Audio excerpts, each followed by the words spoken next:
hayatım dediğim vaxtlarda belə ağlında bizi bitirmiş. Yoxluğumu zamanla özünə sevdirmiş. Saf hissləri də saxta gülüşümlə öldürüb məni yoxluğa yox var ikən tərk etmiş.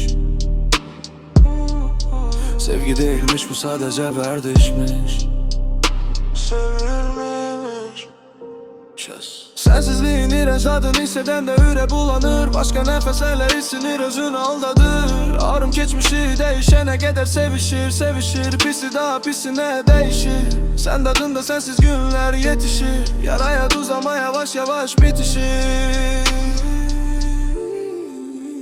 Bakmadım görmedim ben öldürmedim. Gözünde özüme sevgi görmedim. Yüreğde can idim fikir vermeden. Gaflete ettin zaman vermedin. Sen ahı hiçbir zaman vermedin.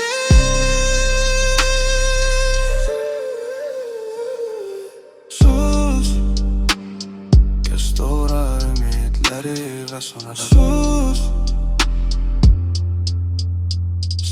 Sen sus.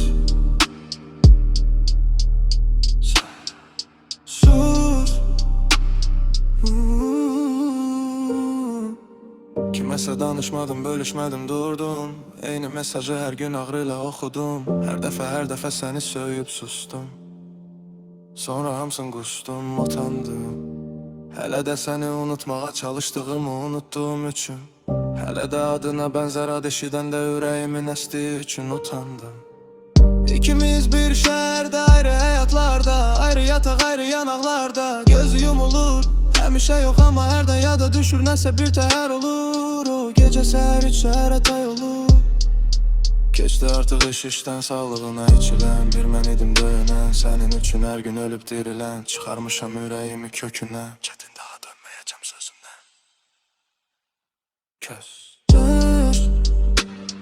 Kes doğar ümitləri və sonra söz.